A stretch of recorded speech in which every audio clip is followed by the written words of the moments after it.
Well, it was unbelievably close, as we said yesterday. Well, it would be, wouldn't it, on a relatively slow circuit, 13 corners only around this version of Zandvoort. And it came down to 0.021 of a second between Max Verstappen and Charles Leclerc. Max just taking the pole, delighting his home crowd, of course, who wouldn't have wanted any other result. But let's break down the lap, because Charles was quicker through sectors 1 and 3, and you could do an analysis comparing the two throughout the lap. And you could see that Charles in sector 2 runs a little bit wide out of turn 10, which is a pretty boring left-hand hairpin, basically. Just runs a bit too wide and probably costs him a couple of tenths. But the reality of the lap is not that. It's not where Max was placed here and where Charles was running a fraction wide.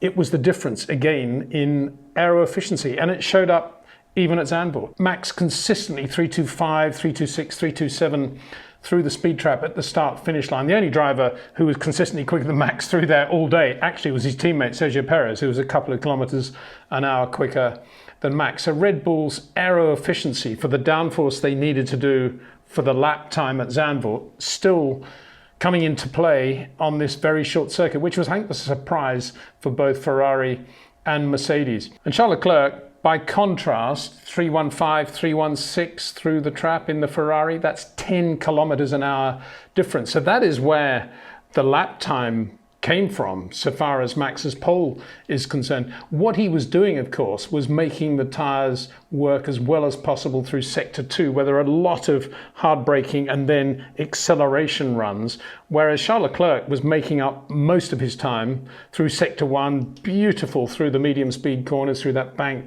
what used to be the Hunza rug, over the top at Chivlash, beautiful through there as well, and very, very good in sector 3. But when it came to sector 2, because he had to use the tyres so much to make up for the top speed advantage of the Red Bull, because he'd had to use his tyres so much in sector 1, by the time he got to sector 2, they were overheated. And that was why he ran wide coming out of turn 10 in sector 2. It wasn't that small mistake. It was the overall package of the Red Bull again compared with the Ferrari. So got to say, Adrian Newey again has got it absolutely right. Bearing in mind, Max didn't do many laps yesterday in FP1 either due to that gearbox glitch. And there was another directive put out by the FIA today about having Red Bull having another look at Max's gearbox, but no penalty involved, just having a look to see what happened yesterday in that problem. They got it solved for FP2 yesterday, but it did eat into Max's running time. So this morning he did a really good job, not only to get the setup right, but also uniquely, as far as I could see, to be the only guy out there doing a proper full fuel run at the back end of FP3. Let's have a look at what he was doing there. 16.8 and then 17.3, 17.1, 17.0, 17.5, 17.2, 16.4, 16.4 on a set of softs. Obviously, the fuel load was getting lighter, but a lot of talk about deg on that tyre. And look at his lap time at the end of that run, 16.4 on that set of soft tyres. Now, at the same time, other drivers were doing long runs, but not the Ferraris. George Russell was in the 15s, which is a rather strange thing. They're obviously not running full load of fuel. Well, if they were, they're 2 seconds a lap quicker than the Red Bull on fuel. But no, he was doing 15.0, 15.0, 14.7, 14.5. And similarly with Lewis Hamilton, 14.8, 15.0.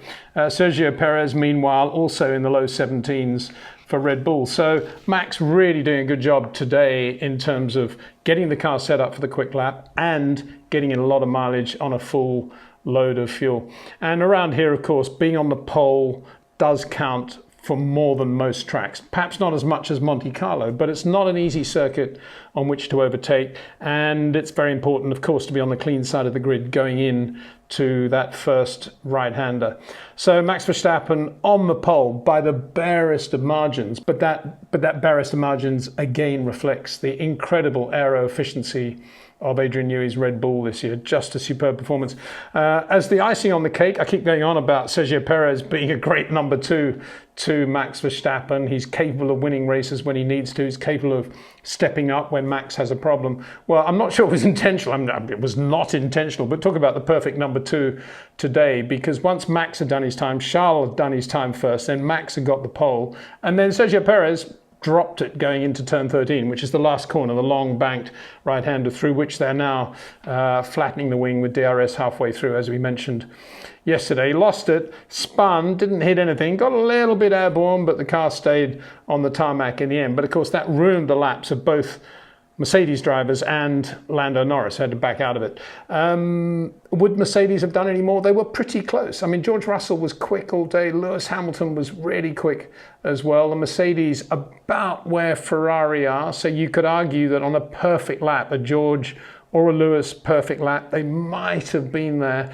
But as it was, they're going to have to be satisfied with starting 4th and 6th. Lewis in 4th, George in P6. Appear to be running slightly different wing levels as well. Looks as if George is running slightly less wing than Lewis, but overall very, very similar on lap time. But Lewis doing a really good job. Again, didn't look the happiest of people, I thought, this weekend, particularly after everything that's been going on all year, let alone Spa. But got in there and did the job. Very gritty performance from Lewis Hamilton. Carlos Sainz starts P3 in the other Ferrari. He looked very good all day, and quite often when they were out, he was usually a little bit quicker than Charles Leclerc. But it was the same story when it came down to that pressure lap in Q3 right at the end on the second run on new sets of soft Pirellis. It was Charles who got in the almost perfect lap, and it was Carlos who had to drive within the limits of what he felt the car was going to do, didn't want to make any mistakes. And as a result of that, I think this is a different Carlos. This is a Carlos who isn't making as many mistakes as we saw at the start of the year and indeed last year. So it was a good P3 for Carlos, but as a result, he's always going to have that slight margin when it really becomes a pressure moment compared with Charles Leclerc. So good job for Ferrari, 2nd and 3rd, and P4 Lewis Hamilton, as I say. P5, Sergio Perez, well, he dropped it, as I say, going into that last corner, turn 13, just got the power a little bit too early on the rear. I talk a lot on this channel about how good Sergio is in terms of power application, but when I'm saying that, I'm always referring to Sergio's power application out of slow or perhaps even medium speed corners. I'm not referring to high speed corners and getting on the power in 5th or 6th gear. And he did that too abruptly in the back end, just got away from him. Where Sergio is really good as ever is corners, indeed like turn 10 where Charles Leclerc ran wide on his quickest lap. So this isn't a great circuit for Sergio Perez. There's a couple of corners where he can look pretty good in the race, and if he's holding up some cars, he's got some quick guys behind him, it'll be really difficult for anyone to overtake him because he's going to be quick in a straight line and he's going to be really good in that middle sector as well. So talk about the perfect number 2 for Max Verstappen if he's out there leading the race. I thought Lando Norris did a good job to be P7 for McLaren. As I said yesterday, they're looking a lot better here than they did at Spa relative to their midfield opposition. Of course, they're still a long way from the front of the race, but a good performance from Lando, particularly as Daniel Ricciardo didn't get out of Q1. Very difficult to say that now, really. Daniel Ricciardo didn't get out of Q1. On this occasion, a car went off in front of him, put a bit of gravel on the road. He had to back out of the lap. It was more slippery than he wanted it to be.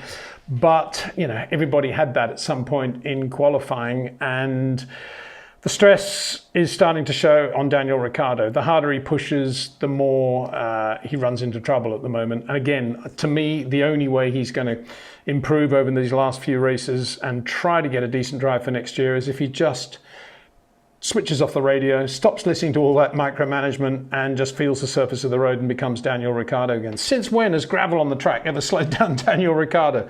Anyway, I'm being facetious, obviously, but you get my gist. But a story almost as big, I think, as the fight for the pole in qualifying was Mick Schumacher, who qualified 8th for Haas. Absolutely superb performance. Mick put in a lap right at the end and he was competitive. He's right up there with the Aston Martins, with the McLarens. And right now, Alpine would have to be paying a lot of attention to his performance as a driver who is available and will do a good job alongside Esteban Ocon in that Alpine next year. If his nearest rival, if you like, is Pierre Gasly, this was round 1 to Mick Schumacher this weekend. He did a superb job. And I've said many times on this channel that I think Mick is much better than many observers give him credit for. He drives really well. He's got the Schumacher touch, by which I mean Michael and Ralph. And I think he's got the determination and the strength of character to do it as well. He often takes quite a long time to get into the rhythm of things, but he's found that sweet spot now in Formula One and looking superb, I thought, in the Haas. Mick, Yuki Tsunoda and Lance Stroll all did 11-4s. That's how competitive it was inevitably going to be around Zandvoort. Stroll didn't actually go out in Q3 or didn't do a lap in Q3, partly because of that Perez incident. He's only going to do one lap at the end Anyway, so good performance from Aston Martin. Lance Stroll really showing up. Sebastian Vettel, who did a sort of Sergio Perez in Q1. He was on a good lap at the time. It was actually purple through Sector 1. But turn 13 is never going to be Sebastian Vettel's sort of corner, because where's he going to V on that corner? Indeed, I thought the quote of the day came from Sebastian's race engineer in FP3 this morning when he was giving him some guidance, I guess, on how to drive the lap of Zandvoort. They're talking about turn 3, which is the old Hunza Rug left-hander. I say the old, it's probably still called Hunza Rug, but everybody now, of course, has turn names for Zandvoort. Hunza Rug, we'll call it.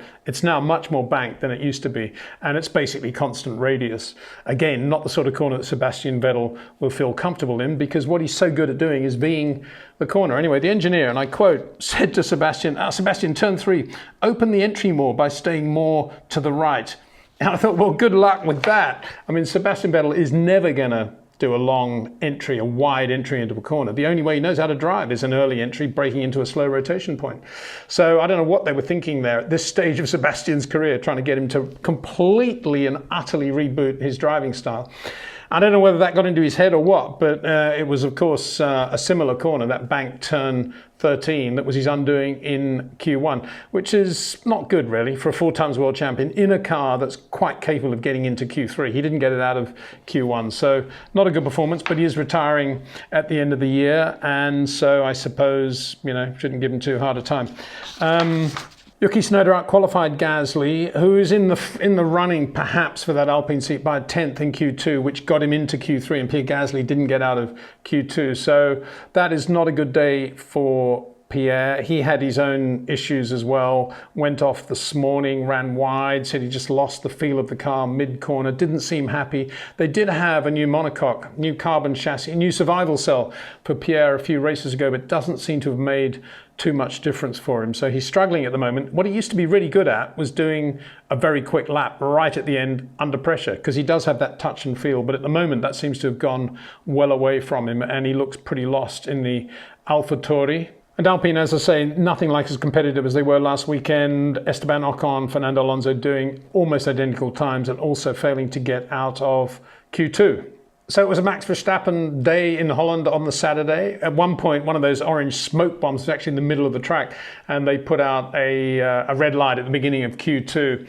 We all thought, wow, the smoke bomb. But in reality, it seemed to be pigeons on the track. Dutch pigeons having a good time on the grass verge, pecking away. I think it was the grass verge anyway. It's probably amongst all the gravel. And I thought the Dutch organisers did a very good job, very quickly, of shooing them away and allowing qualifying to start, and no harm was done. And it was good to see them stopping, actually, because of the pigeons. I think that's absolutely, totally appropriate. And we should do more of that. Very good. Turkey, take note. I mean, the stray dogs there, of course, are so difficult. But anyway, moving on. The Oscar Piastri story continues to run and run. Otmar Safnar has done a couple of interviews about it now, and he's been grilled in microscopically small detail by the media as to exactly what sort of contract Oscar had with Alpine. How could it be that they could put out a press release announcing him as the driver when in reality Oscar, as Alpine should have known, had already signed a McLaren deal on July the 4th. Tiny details like this. To me, all of that is completely irrelevant because it doesn't matter. I mean, quite clearly, Alpine had a fairly weak contract. There's probably a heads of agreement, although heads of agreement can be very powerful and very strong if they're correctly worded. Nigel Mansell, Enzo Ferrari in end of 1986, take note. But this was a heads of agreement as distinct from a contract, and probably that was the loophole. But all of that is irrelevant because the main point, of course, is the loyalty factor, and that's nothing to do with the contract recognition board. This is to do with human loyalty. It's to do with all of us loving this sport, all of us doing what we can to make the sport work. And if you're a driver, obviously trying to do the best job you can with the team that you're with, or to raise the money to be with a decent team. And to me, the bottom line is Oscar Piastri had a Formula One drive next year through his Alpine connection and through the work and the time and the effort that both he and Alpine had put in for one another. And he walked away from that to do a deal with McLaren. Absolutely nothing wrong from McLaren's side, but I still think it comes under the heading of loyalty, and I find that very difficult to, to stomach? Can I say that? Yeah, I think I probably can. Anyway, tomorrow is going to be a close race. Obviously, Max is looking to take the lead. If he doesn't, it's going to be an interesting one. I suspect, given where they've got the DRS now, coming out of second half of that last corner, turn 13, I suspect that if Charles is in front, Max isn't going to be that worried, because with DRS after 4 or 5 laps onto the main straight, with the top speed advantage that he clearly has in the Red Bull, it shouldn't be that difficult to get alongside the Ferrari when the Ferrari's tyres start to heat and go off, which inevitably they will. Everybody's will. But Max is the driver who's put in the hard work on the full load of fuel today. And don't forget, he did a 16 on that very used set of soft tyres in FP3 this morning. So yeah, it'll be a close race, particularly close in the midfield. And that's what you get with a circuit like Zandvoort. It's designed for close stadium television racing. So sit back and enjoy. I'll be doing a YouTube video after that tomorrow night. So again, thanks for watching. Enjoy and see you then.